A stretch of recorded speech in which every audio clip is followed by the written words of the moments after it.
There. Is this the regular number? Sir, 100 cross core usually. Usually. Okay, let's start. Others will join, I hope.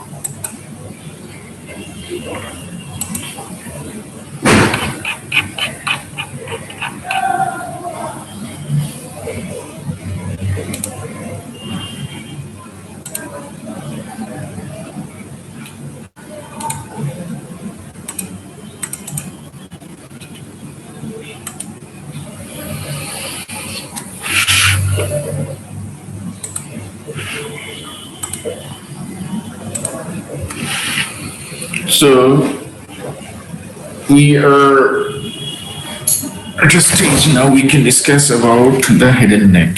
Before that, what we have done, what things we have covered so far. If I tell you thorax, of course, a little of unknown things. Didn't know anything when you have entered into the medical college. So everything was unknown, and you have learned a bit of that by studying the thorax. Then super extremity, it was like a soup, so easy to understand. Next, abdomen, that was real troublesome thing, right? Next, the inferior extremity. I told you it is the inference of the super extremity or difference between the super and inferior extremity. That is all. Finally, now it is time to head and neck, the ultimate shake. You would be having the concept of all the important things of our body connected to the rest of the part of the body. That is, from the brain to the rest of the part of the body. This head and neck region is so important that it lodges the brain and connects the brain with the rest part of the body through the neck.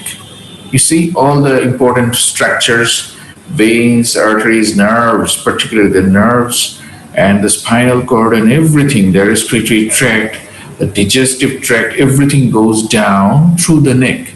So these two regions are very important to know, and that's why I call it the ultimate shake, and that makes a conversion, a transformation of a medical student into a more able, more understanding one. Next, CNS and eyeball. By the time you complete the CNS eyeball, you actually know all the things necessary for the preparation of the professional examination. And finally, first professional, this is the final call. So actually, when you start, well, in every way, I tell it to all the students that when the head and neck card starts, actually you are hearing the call of the first professional examination very close to you. It's not that far anymore, right? So be prepared, and probably it will not be postponed or lengthened further because the professional exam has been started and already it has been scheduled. So in the next, if we can manage to give the result by the mid of the May, probably at the end of the May, your professional exam will start. So get ready for the exam.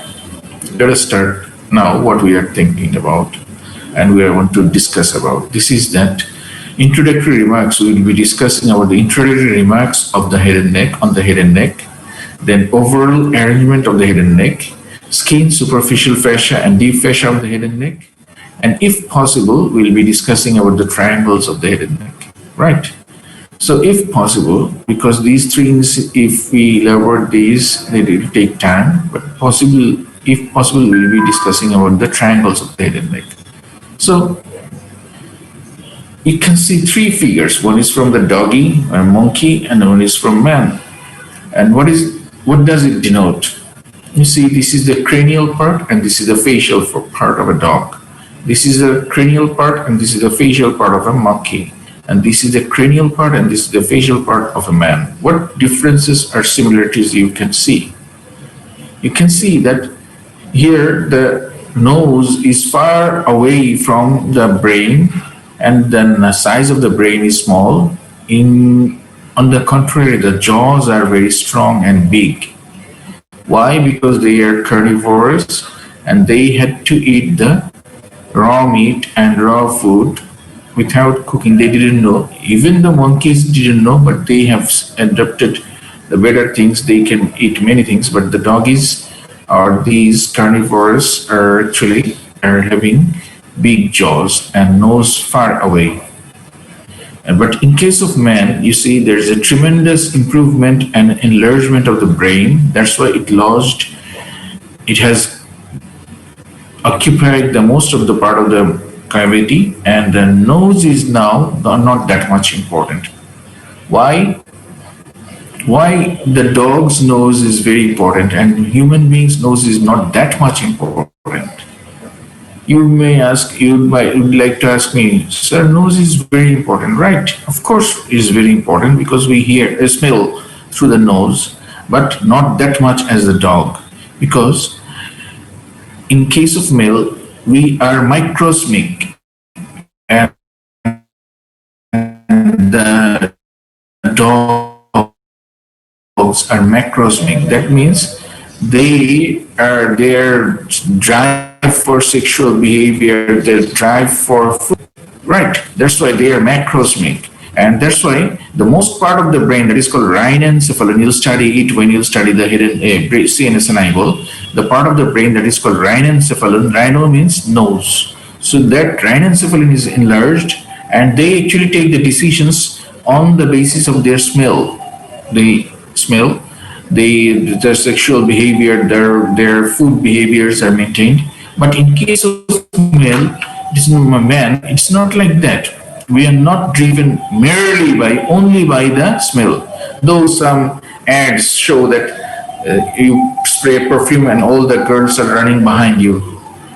They want to make you the doggies. These ads wants to make you the doggy, to become doggy again. So that your sexual behavior, your food behavior is maintained by smell. But we have made a long journey in the evolutionary process to become, and this is platigrade. This is called platigrade, and we are now platigrade. Now the face and the cranium is vertically at right angle to each other, and is very close to each other, and the brain has taken it. So this comparative anatomy is important to know that what changes have been done to make us the supreme machine, supreme human, supreme beings on the earth, right? Let's go to the next point. So what are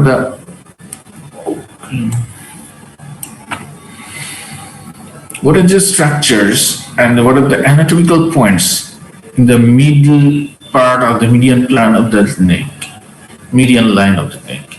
Just if I'm requesting all of you to put your hand, one of the finger, onto the suprasternal notch, and then you raise it further, you'll feel some tracheal rings of the trachea. Then you raise it a bit further, and you'll feel the cricket cartilage, a thick one, cartilage. Then you raise it a bit further, you'll feel a shield-like that is called the thyroid cartilage. Even further, you'll feel a bone that is called hyoid bone. Please, everybody try it, and you'll feel these anatomical points. And these are very important to know, as I'm showing you again. This is the suprasternal notch. Then you'll go further. These are the tracheal cartilages. This is the cricoid cartilage. Then is the thyroid cartilage, and finally this is the hyoid bone. Hyoid bone, and there is a gap between the hyoid bone and the lower part of the mandible. This is called the floor of the mouth, which is actually continuous with the CNS, that is the cranium, but also it is continuous with the. You can see there are two regions, right? One is the cranial region, one is the face region. Cranium is actually the site for lodging the brain, central nervous system, and its continuation is in the spinal cord through the vertebral canal. But this is the facial skeleton, which is anteriorly and vertically placed in case of man, as we have already told you. And there are some bones that form the cranial vault and some bones that form the facial skeleton. These bones will be dealt in details by Tanvir sir in the next lectures. He'll be discussing the bones of the cranium and the facial skeleton very details, because these bones are very important to know. Very delicate bones, very complicated bones. But if you study in a meticulous way, it would be yielding much more to understand the neuroanatomy and other things. Okay. But what I want to stress that there are some bones which one of you have which forms the skeleton of the neck.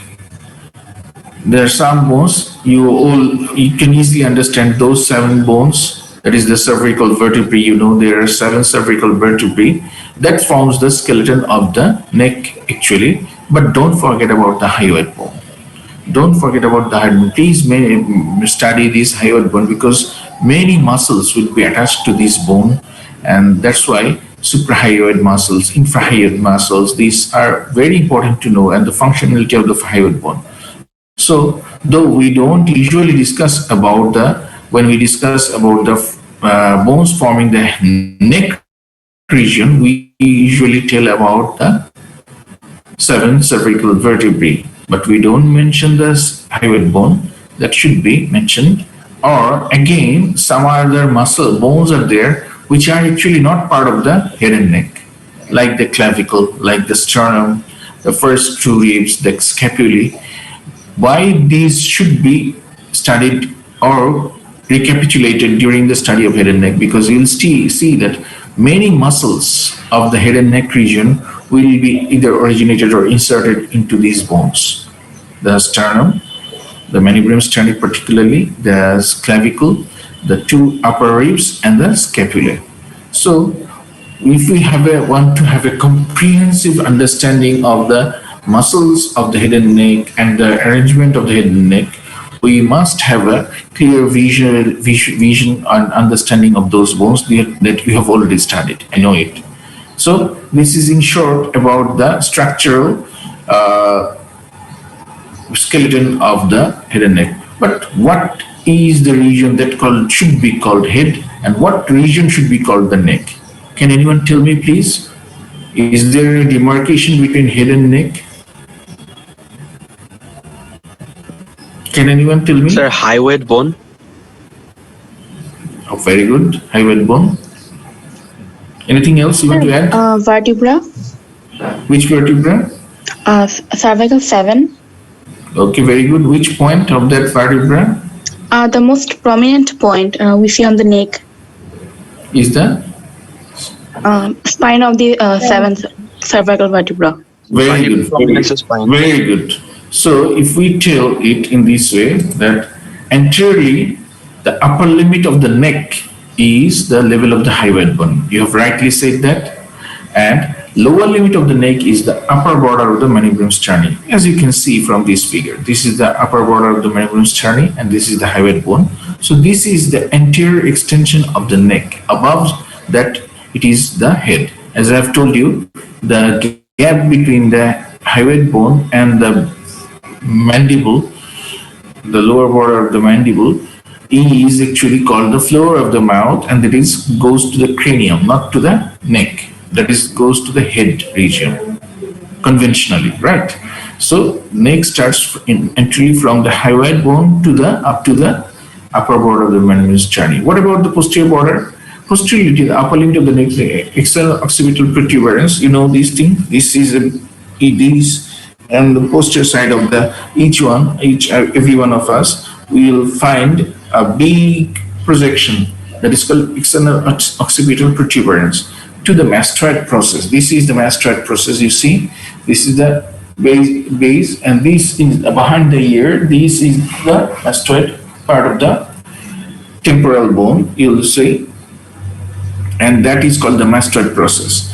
So when Tanvir sir will be discussing this, it will be very clear to you.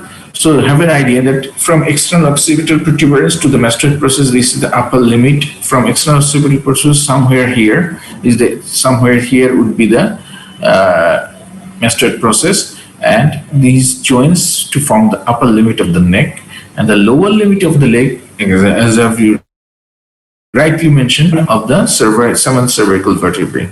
So you can see that. So you can see that the lower limit of the neck is not horizontal, right? It's not horizontal. Rather, it slopes downwards because if you just join it, this is the lower limit of the neck. And this is the, what is this? Superior thoracic, this dotted red line is the superior thoracic aperture, you know it. From the upper border of the manubrium sternum to the upper border of the thoracic one vertebrae body. So this is the superior thoracic aperture, and this one is the lower limit of the neck. So it is almost corresponds to the superior thoracic aperture, and it is sloping downwards and forwards. And we can also say that the neck is longer behind than in front. You see, the length of the neck is shorter in front, whereas it is very long behind. But it is hidden by the very big muscles on the back of the neck, or simply we call it the back. Right, this region is called the back of the neck actually, but we call it, all together we call it back. And all these muscles, particularly the erector spine muscles and many other muscles of the back, which actually goes all the way down to the sacrum, are usually conventionally studied with the neck region, though they go along the thoracic region, lumbar region, up to the sacrum. But conventionally, these muscles of the back are studied along with the back of the neck. We simply call it the back. Pit. In Bengali, we call it pit. Right? Ghar, pit. Okay. So, these I've mentioned that these are the 7 vertebrae, cervical vertebrae, plus this one is the hyoid bone. So we should be studying this hyoid bone in details. And there are some points here which you mentioned. Okay. Wait. So anyway. So you know it. The teacher will be discussing, so I'm not going to detail it anymore. Now let us see this one, this figure in with details, and you can see that what I have mentioned, I'm telling it again, that the head region occupies the brain and continues through the vertebral canal through the spinal cord. And this is the facial skeleton, and this is the neck region, right? This is the neck region.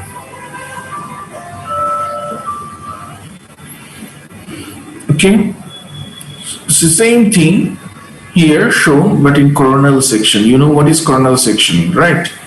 That makes anterior posterior apparently equal halves or similar halves, anterior posterior halves. This is called coronal section. And in the coronal section, you can see this is the orbital cavity, this is the maxillary inner sinus within the maxilla bone, and this is the nasal cavity. And you can see there is a very thin layer of bone between the eye and the brain, as well as a very thin layer of bone between the nasal cavity and the brain. Right? You can see, so our brain is not very far from the eye.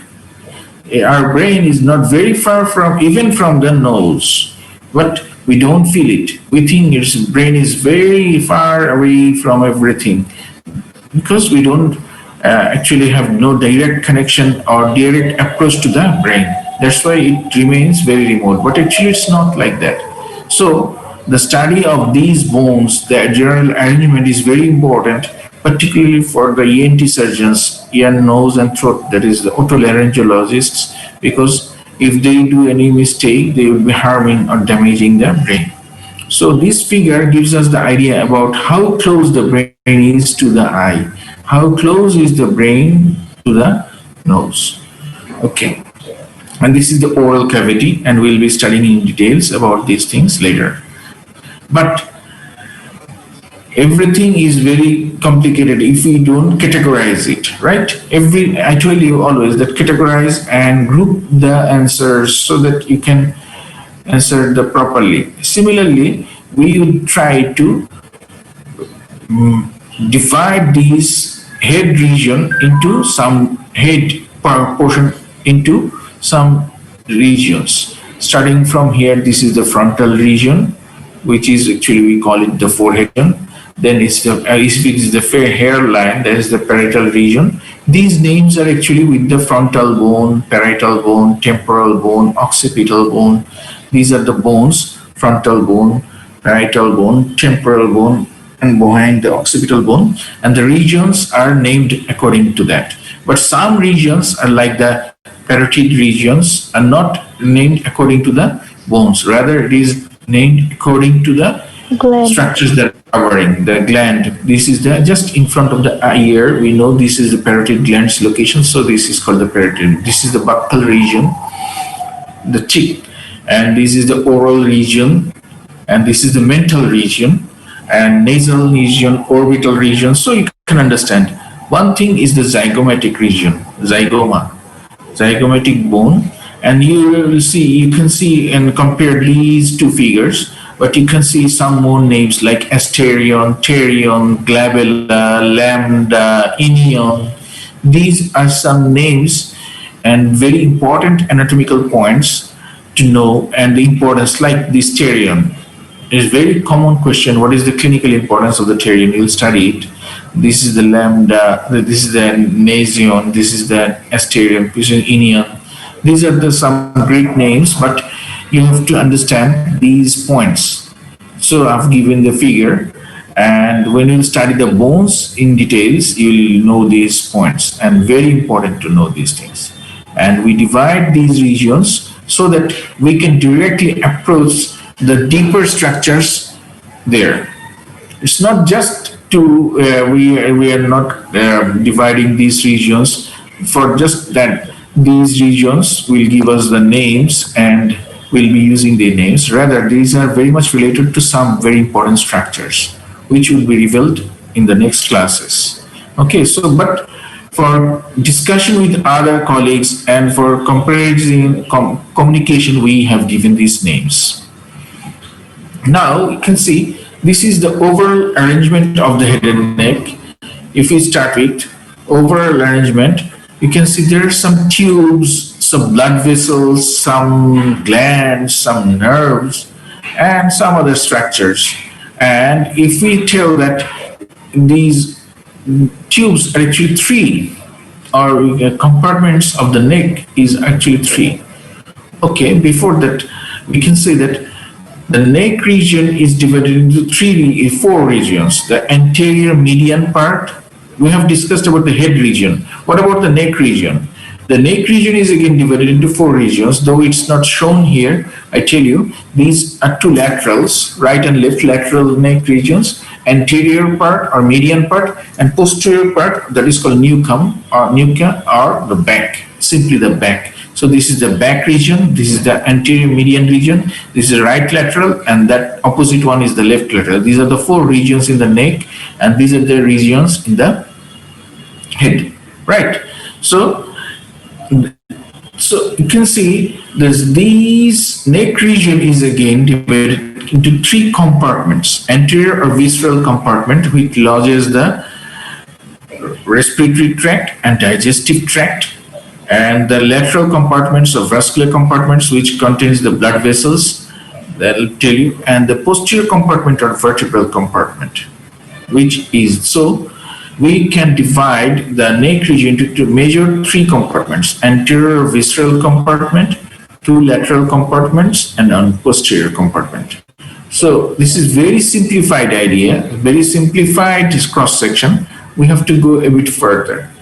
Let us see this one. You can see that some more muscles have been added to this. Some more muscles have been added to this. And now we can see some more in details, right? Very similar, this figure and this figure are very similar. Here you can see this is the visceral compartment in this, that we can see this is the thyroid gland, and these are the some muscles, infrahyoid muscles. I told you there are some muscles which would be called suprahyoid muscles, so some muscles will be called infrahyoid muscles. And Now these are the prevertebral muscles and the lateral muscles and the posterior muscles of the back.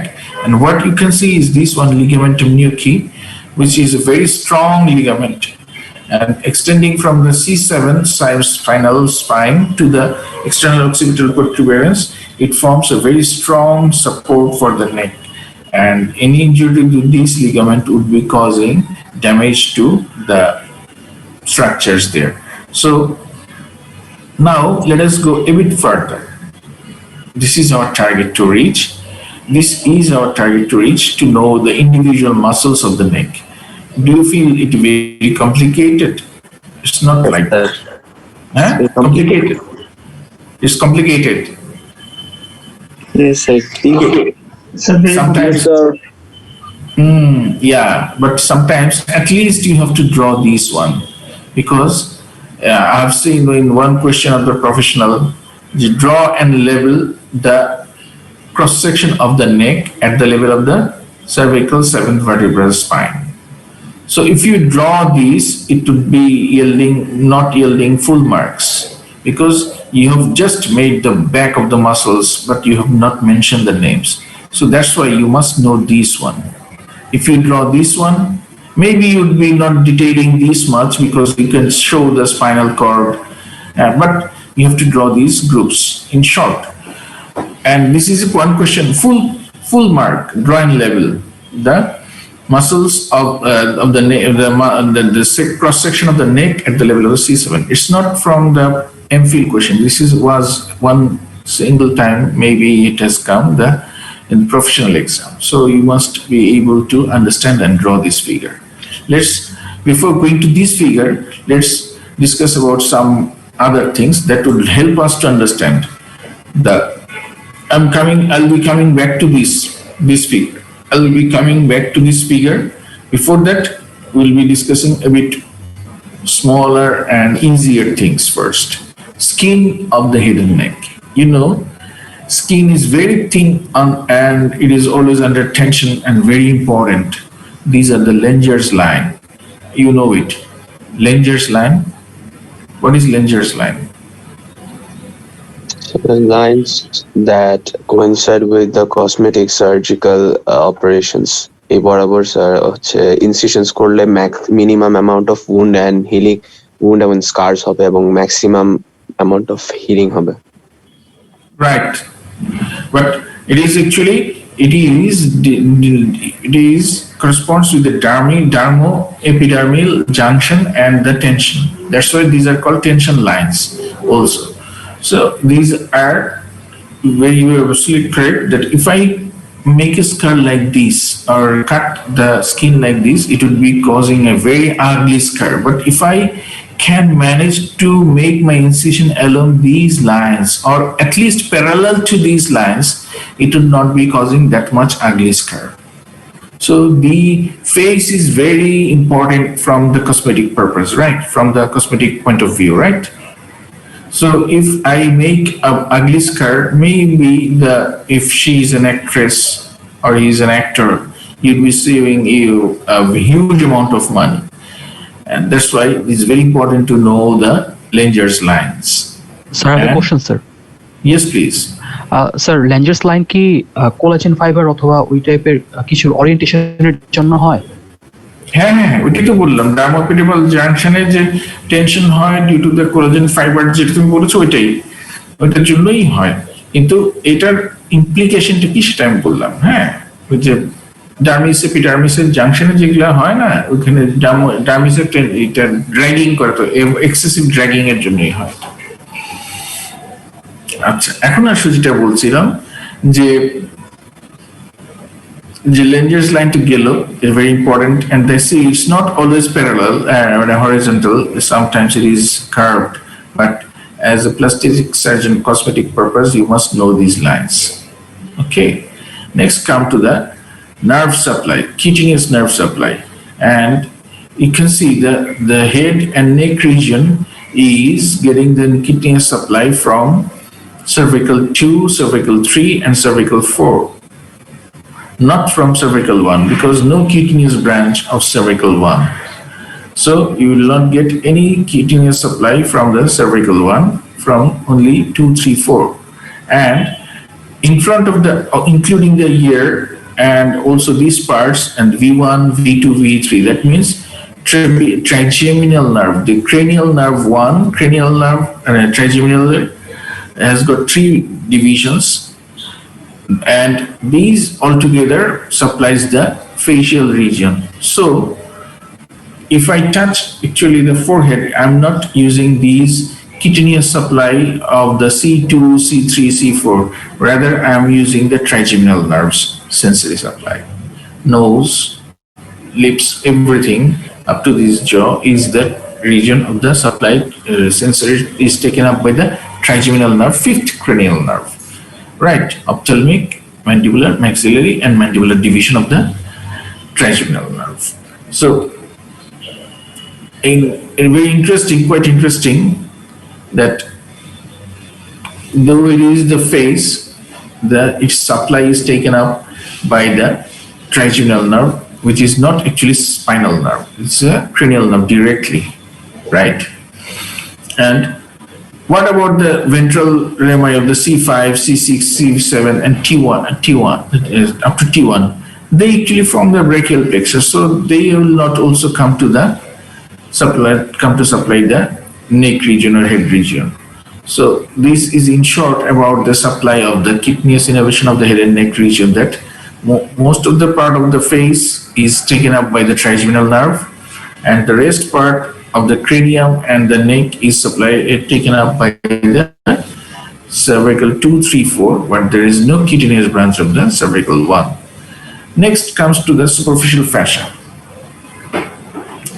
Superficial fascia, as you know, this is a thin layer of loose area tissue, and we can make an analogy that if the cotton is pinned, it becomes a cloth. There is thread, then we can make the clothes out of it. Similarly, the loose area tissue, when they are loosely arranged, they form the superficial fascia, but when they are very tightly arranged, they form the deep fascia. We'll come to that later, a bit later. But now we are on the thin layer of loose area tissue that is called superficial fascia, just beneath the skin. And when you study the skin histologically, you'll see that. Have you studied the histology of the skin? Not yet. No, sir. No. You'll see that there is an epidermis, then dermis, and there is another area beneath the dermis that is called hypodermis, and this hypodermis is actually the superficial fascia. Right? The superficial fascia is nothing but the hypodermis full of loose area tissue and fat. So this is everywhere. The superficial fascia is just beneath the skin.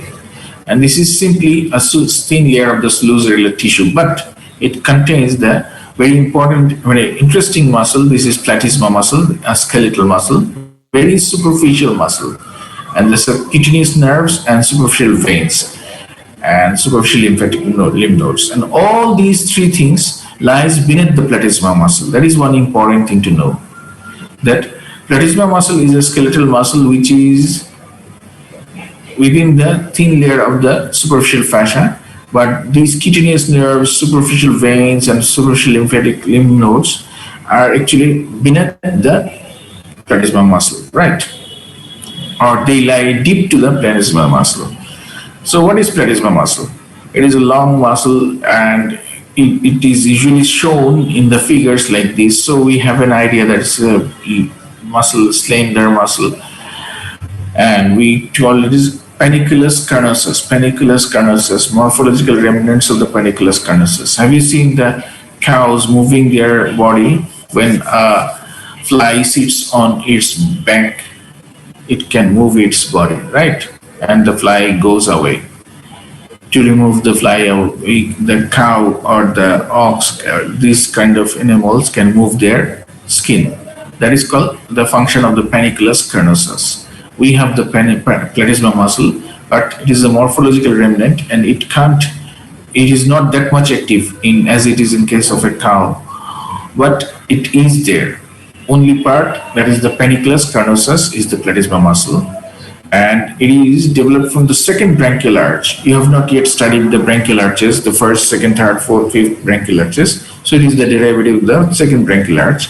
And why it is so important? Acting from above, it releases pressure and helps in venous return. And acting from below, it depresses the mandible and helps in the expression of the horror. এটা হচ্ছে গিয়ে important thing in this way that it venous return. How does it do that? Because I've told you these superficial veins of the neck, like the external carotid, the carotid arch, anterior jugular vein, external jugular vein, these veins are located just beneath the platysma. So if this platysma muscle is compressed, that would be pressing the veins and that would be returning the venous return. But if it is relaxed in this way, they can help in venous return. Again, as it is acting from below, when it acts from below, it can depress the mandible. It drags the mandible downwards, and when we get afraid, this is done by platysma muscle, this kind of expression. But you see, this one, I've taken it from Moore's anatomy, and now you can see how thick and how spread this platysma muscle is. This is actually the platysma muscle's total arrangement, right?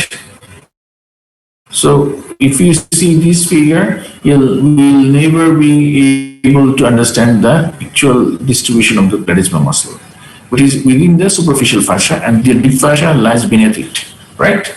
So this is in short, and why it is important to know what is the clinical importance of the platysma muscles. Surgeons suture platysma meticulously to prevent scars, number one, and retraction of the divided platysma keeps the cut veins open. What does it mean? You can easily understand what it is meant. What it has meant is very easy to understand. If see this picture, then you'll understand. Say I make a suture along with the, without considering the platysma muscle, I make a very rough suture. What will happen? When the platysma muscle will contract, that suture will not remain in its position and there will be a rough scar, right? Because I have not considered the platysma muscle. I've thought there is no muscle here, there is only the skin, so I just have given in other areas as I've given a suture. And that when the muscle contracts, then this suture will be hampered due to the contraction of the muscle and there will be a scar or temporary scar. When you contract, there will be scar. When you release, the very ugly. Next, retraction of the divided platysma keeps the cut veins open. As I've told you, there are veins beneath the platysma muscle. If these platysma muscles is cut, then these cut muscles have got a tendency to retract, and along with that, the veins will also be retracted and there will be profuse bleeding. That's why this is very important to know the platysma muscle. Now let us come to the important things, the cutaneous supply. And you have studied it from that sectors. We have already told you the back of the cervical 2, 3, 4, and through the greater now you will study it. It's very easy to understand. I'm not going to detail it. And the veins. Now come to the veins. External jugular vein and external jugular vein. You can see this one is the external jugular vein formed by the posterior division of the retromandibular vein and posterior auricular vein joined together to form the retromandibular vein, which these two are the formative tributaries. Then is the oblique jugular vein is another tributary, and finally the posterior external jugular vein, that is also another tributary, and the terminal tributaries are the transverse cervical vein, suprascapular vein, and the jugular vein. These are the terminal tributaries. So all these go to the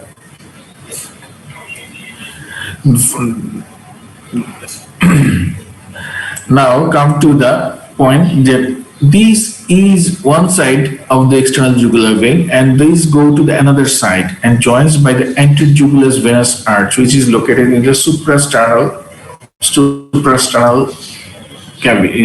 space. So this joins to the opposite side to form the jugulus venous arch. So these are the superficial and antejugular vein. এটা খুব disturb করছে আজকে। The antejugular vein goes to the opposite side to form the suprasternal jugular venous arch. Now, in short, about the superficial lymphatic nodes, they are actually arranged in a circular manner that is called necklace of the craniofacial cranio-cervical junction. That is the cranio-cervical junction. That means the brain is head and neck junction is a circular necklace-like arrangement. In front, submental, then on each side, submandibular, then a bit posterior preauricular, retroauricular, and finally the occipital behind. You can see submental, submandibular, preauricular, postauricular or retroauricular, and finally the occipital. All these lymph nodes are superficial lymph nodes, and they drain most of the superficial areas of the head and neck region, partly some of the deep parts of the head and neck, but all of these drain to the deep cervical nodes. So, and there are some more, it could be disturbed. There are some nodes along the external jugular vein, and these also drain the superficial structures, and finally they also drain into the deep cervical nodes. So what we should know that this is a necklace-like arrangement at the junction of the cranium with the that is the cervical region, craniocervical necklace of the lymph nodes. Okay. One thing is, though it's obsolete nowadays, still the German is the clinical importance of this occipital node is that in German measles, the occipital node is palpable. The German measles, teachers usually ask it because still it is a favorite question for in the viva. When the occipital lymph nodes will be palpable in case of German measles. That is the answer, right? But German measles টা কি sir? measles একটা variety, এখনো অবধি আমরা না যাই। measlesই তো এখন obsolete হয়ে গেছে, তাই না? So these questions are almost obsolete, but still it is traditional to ask their questions. আমরা এটা নিয়ে আমরা না গাই, এটা অন্য ব্যাপার হয়ে যাবে। এখন আসো যেটা ইম্পর্টেন্ট, ডিপ সার্ভাইকাল। কত মিনিট আছে আমাদের? 10 মিনিট। 13 মিনিট হয়ে যাবে আমাদের। ডিপ সার্ভাইকাল বা ডিপ ফাসা, যেটা খুব important. Deep fascia of the head and neck is also called fasciculum. It is formed by condension of loose irregular tissue. Very simple thing. Loose irregular tissues, actually what in principle is that these structures, the loose irregular tissue was very loose. Actually the name implies its arrangement. But when it moves along with the structures which is covered by these, they become pressed and eventually they become thick and tough. That forms the deep fascia. As I have told you, if you spin the cotton, it will become thread, and with that thread you can weave the or build up the. You can make clothes, right? But simply cotton, if you just make a spread of cotton, that will not make a cloth, right? You have to spin it to make a thread, to make it tough. In the similar way, the loose irregular tissue moves along. When it moves along, all these head and neck structures, most of them are moving. So when they move, they actually carry the fascial sheath around it, and it is pressed to make the deep fascia, to form the deep fascia. This is the principle. Okay, and that's why you'll see that this deep fascia is actually bounded to the muscles and the structures that are surrounded by it.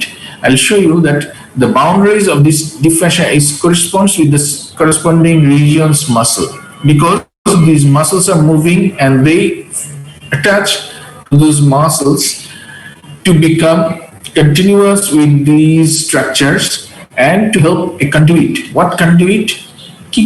What does it do? Forms various facial spaces in the neck that I have told you. Various spaces like the suprasternal notch space, the supraclavicular space. In this way, they form various spaces, facial spaces, provides capsule to the glands and invests the muscles that I was going to tell you, that it invests the muscles so that they remain in groups and they can function properly, but in expense of their loose nature, they have to become condensed due to the pressure compression of these muscles and the moving structures. They become compressed and become deep tough structure and forms protective sheaths around neurovascular structures. So this is very important to know the fascia of the head and neck region, as they form the facial spaces, rise the capsules and invest the muscles, and finally protective sheaths around the neurovascular structures. And clinically, they direct the spread of infection. We see that the infection is in the neck, but it can spread up to the thorax due to these passages made by the deep fascia of the head and neck. We'll see that later. But from now on, we must know that there are three layers from outside to inwards: investing layer, pretracheal fascia, prevertebral fascia. You can see this pinkish one is the pretracheal investing layer of the deep cervical fascia. This one, whole thing.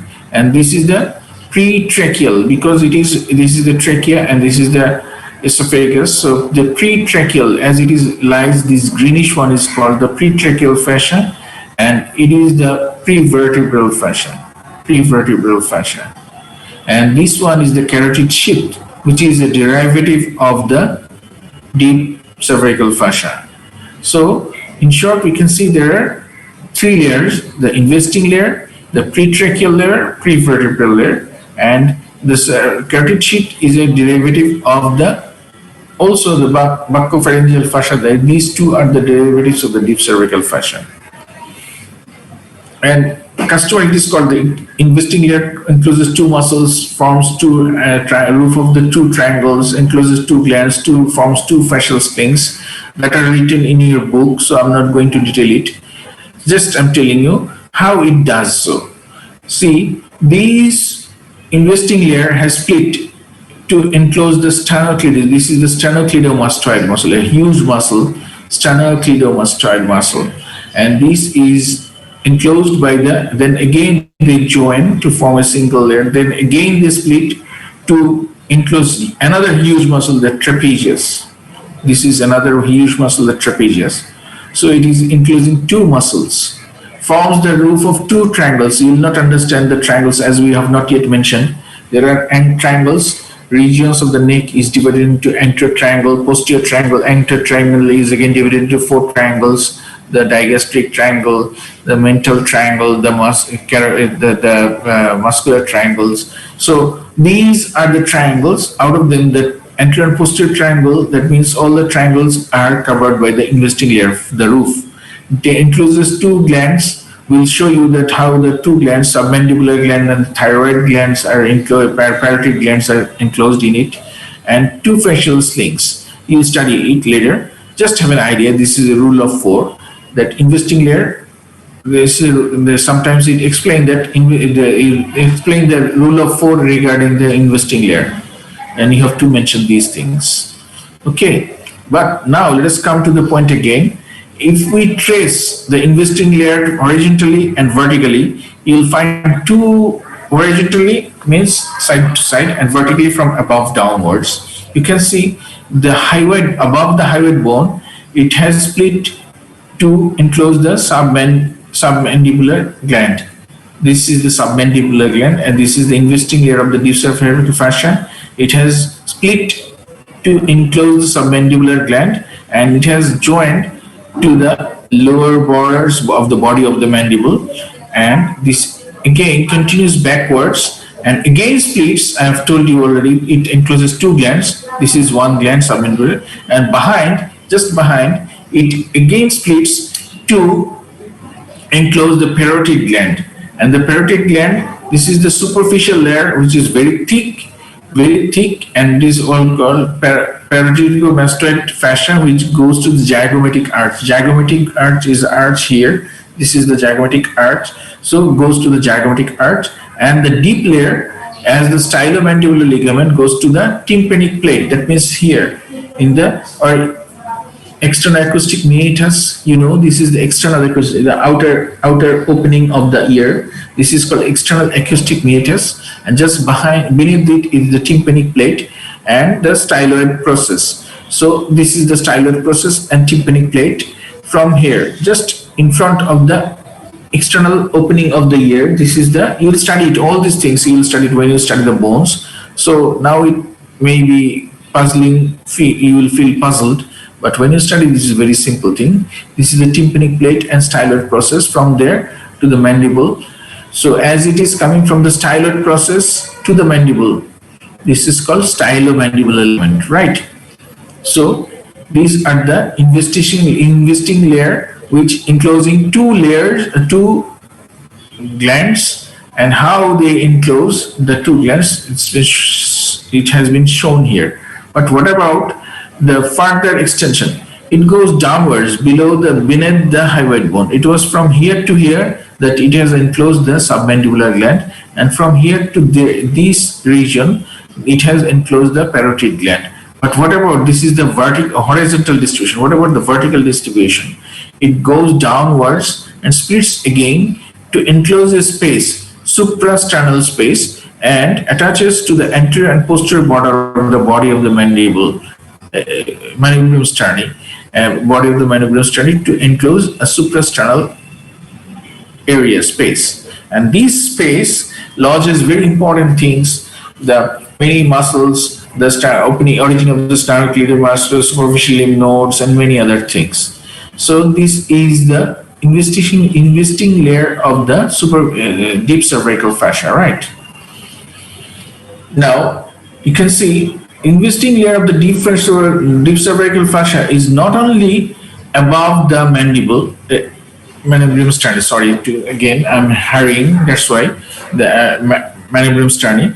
But it goes along the lateral border, above upper surface of the clavicle, then it goes to the acromion process, then goes back to the scapular spine. So it's a continuous thing, right?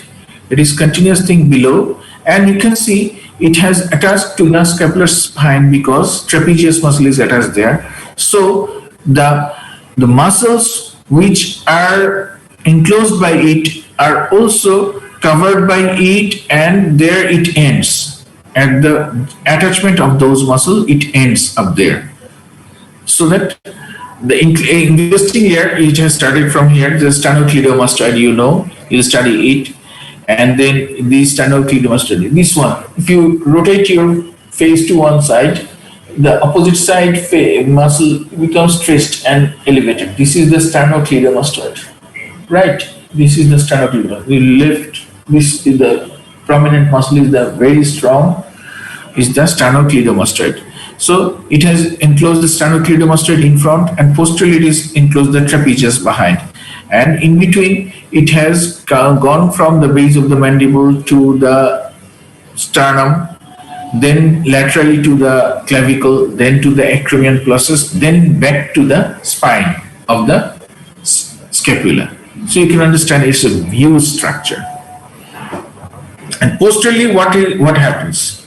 Posteriorly, it from external maxillary protuberance to the mastoid process, then to it is actually continuous posteriorly, right? The upper limit, and then the mastoid process. So this investing layer, also in between there is a superior nuchal line. I'm not going to tell it. The external protuberance, then the superior nuchal line. You'll study these things. Actually, the bones should have been, will be very important to know the bones. Then you can understand only these arrangements. So I'm not going to detail, just have an idea. This is the investing layer of the deep cervical fascia. Now comes to the pretracheal fascia. Pretracheal fascia, as the name implies, it is just in front of the trachea, right? Pretrachea. So it is in front of the trachea and forms the front, covers the front and side of the trachea, and encloses the thyroid gland and provides a slippery surface for the movement of the trachea. This is the trachea. So this, just in front of the trachea, is this one is the pretracheal layer. and this is the thyroid gland. So you can understand it is enclosing the thyroid gland, and there is a continuation of these fascia with the carotid fascia, and this carotid fascia is very much continuous with the investing layer as well as to the prevertebral fascia. So you can see from this picture that this carotid sheath is actually attached to the pretracheal, investing, and prevertebral, all the three layers of the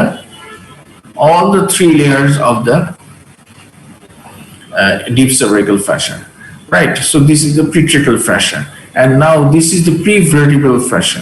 This one is the prevertebral fascia. So they all are converging to the ligamentum nuchae. This is the ligamentum nuchae, right? So in short, this is the deep cervical fascia of the head and neck region. But let us go to this picture that I have told you that we must refer to this picture. Do you have the time? কিছুক্ষণ হবে? Sir time হবে but concentration হবে না মনে হয়। Concentration হবে না, অনেক জ্যাম প্যাকড হয়ে স্যার গেছে। বুঝতে পারছি না তো, মানে বোনস পড়া নিয়ে এই জন্য বুঝতে পারছি না অনেক কিছু। হ্যাঁ, এটা একটা প্রবলেম হচ্ছে যে বোনসটা আসলে অসুবিধা নাই যখন পড়বে, when you will go to the bones you can manage to or you can match the informations. হ্যাঁ, তারপরেও ঠিক আছে, তাহলে আমি এটা আর বললাম না, এটা নেক্সট দিন আমরা এটা দিয়ে শুরু করব। এই এটা আগে স্লাইড একটু দেখানো যাবে? আগের স্লাইডটা এটা নো স্যার, একদম আগে, মানে ইয়ে স্যার, এটা থ্যাংক ইউ। না না, এর পরেরটা যেটা ছিল এটা স্যার, থ্যাংক ইউ। আচ্ছা ঠিক আছে, হ্যাঁ আচ্ছা, তাহলে এমনি বুঝতে পেরেছো যা যা বলছি আমরা? জি স্যার, একবার পড়লে ক্লিয়ার হবে। হ্যাঁ, এটা একটু কঠিন কি যে বোনস গুলা পড়া থাকলে সুবিধা হতো, কিন্তু এখনো পারবে তোমরা, এখনো যেটুকু শুনলে না, এগুলো যখন বোনস গুলা পড়বে তখন দেখবে ম্যাচ করতে খুব সুবিধা হবে। এটা ভেরি ইন্টারেস্টিং। আমরা এই ছবিটা বলতে পারলে ভালো হতো। আমি নেক্সট দিন আমি তো পাবো ইনশাআল্লাহ, নেক্সট শনিবারে আমরা এটা দিয়ে শুরু করব। তখন আমরা ইনভেস্টিং লেয়ারটাকে আরেকটু ডিটেলস, আজকে একটু শর্ট বলছি আমি, সেদিন বাই দিস টাইম তোমাদের বোনস পড়া হয়ে যাবে, তখন we can by this time your bones will be discussed further by Tanvir sir, and then we'll be able to discuss this in more details. Today I'm fumbling because whenever I tell something I think, do they know the bones? No, so I'm not going to detail it anymore. That is the problem. Okay, that's why. Okay, so you got the ideas, at least you got the ideas. যে এই বইটা, এই ছবিটা হচ্ছে ইন্দ্রবীর সিং থেকে, খুবই সুন্দর বই এবং খুবই সুন্দর ছবি। ইন্দ্রবীর সিং এর ছবিগুলো দেখো, এত সুন্দর ছবি, একদম প্রত্যেকটা জিনিস আলাদা আলাদা করে দেওয়া আছে, ডিটেলস ইন ডিটেলস। আর এই যে ছবিগুলো, কিছু কিছু ছবি হচ্ছে মুডস থেকে নেওয়া, আর বাকি সব তোমাদের বিশ্রাম সিং থেকে নেওয়া। কারণ আমি কমন বই ফলো করার চেষ্টা করেছি, কিন্তু দুই একটা জিনিস আমি I couldn't resist to give the references of those books. If you can find those books in ইতে, মানে কি বলে, নেটে, তাহলে তো হলো, না হলেও পাওয়া যাবে, অসুবিধা নেই, আমি দিব না তোমাদেরকে। আজকের জন্য এইটুকুই শেষ করব। একটা কোশ্চেন ছিল স্যার। হ্যাঁ বলো বলো বলো। স্যার, ল্যাঞ্জার্স লাইন শুধু স্কিনের জন্য নাকি স্যার সুপারফিশিয়াল ফাশা বা ডিপ ফাশা বা মাসলের ক্ষেত্রে এটা প্রযোজ্য? না না না, স্কিনেই তো, এটা তো ডায়ামিস আর এপিডার্মিসের মধ্যেই তো, ওখানে ল্যাঞ্জার্স লাইন, ওটাকে ফলো করেই আমাদেরকে দিতে হয়। মানে স্কিন নিচে এটা থাকে না, তুমি যেটা ভাবছো, ইউ আর রাইট, এটা কি অত ডিপ কিনা? না, অত ডিপ না, it's not that deep, but if we don't follow it, it will be making a very ugly scar. এই যে দেখো ছবিটা দেখো, তাহলেই বুঝবে। Very good question. এটা মনে মধ্যে জাগতেই পারে প্রশ্ন যে লেঞ্জার্স লাইন নিয়ে এত কথা বলা হচ্ছে, যে এটা, তাই না? এই লাইনগুলো হচ্ছে স্কিনের line, the lines are the skin lines, কিন্তু এটা it doesn't go deep to the muscles, even it doesn't go to the superficial fascia or deep fascia. But if these lines are not followed and I give a vertical incision in comparison to that would be causing ugly scars. এটা নিয়ে আরো details যদি জানতে চাও, এইগুলা হচ্ছে plastic সার্জারিতে যারা পড়ে তারা একেবারে মানে চিন্তাও করতে পারবে না। আমরা তো এখানে একটা দাগ দিয়ে দেখিয়ে দিয়েছি, একটা দাগ দিয়ে, ওরা এইটার মধ্যে আবার 40-50টা দাগ শিখে এবং মুখস্থ রাখতে হয় ওদেরকে। এগুলা অবিশ্বাস্য। একটা প্লাস্টিক সার্জনদের কাজ যে এত নিখুঁত কেন হয়, আনবিলিভেবল ডিটেইলস ওরা জানে। এইটুকু মনে করে এইটুক জায়গাকে ওরা আরো 50টা ভাগে ভাগ করবে, 50টা ভাগ করে সেইভাবে তারা ইনসিশন দেবে। চিন্তাই করা যায় না কত নিখুঁত কাজ ওদের। মানে ওদের বই, টেক্সট বই দেখলে মাথা ঘুরতে থাকবে তোমাদের, এত সুন্দর, এত ডিটেইলস। সব কেমন করে মানুষ আবিষ্কার করলে এগুলা ডিটেইলস, সেটাও একটা রহস্য। আমি একদিন আমার প্লাস্টিক সার্জন বন্ধুর দেখলাম, ওর রুমে গিয়ে দেখে আমি চিন্তা করি আমরা আর কি অ্যানাটমি পড়ি, আর এই বা কি পড়ে। এত নিখুঁত ভাবে ওরা এই লাইনগুলো নিয়েই চিন্তা করে, চিন্তাই করা যায় না, আমরা সেটা ভাবতেও পারি না। ওদের কাজই তো এটা আসলে অ্যাকচুয়ালি। যাই হোক, তো তোমরা নেক্সট ক্লাসে আমরা বাকিটা নিয়ে আলোচনা করব, দেখা হবে তখন ইনশাআল্লাহ। ভালো থেকো। হ্যাঁ, ওকে, থ্যাংক ইউ স্যার। আসসালামু আলাইকুম। ওয়ালাইকুম আসসালাম। আসসালামু আলাইকুম। ওয়ালাইকুম আসসালাম।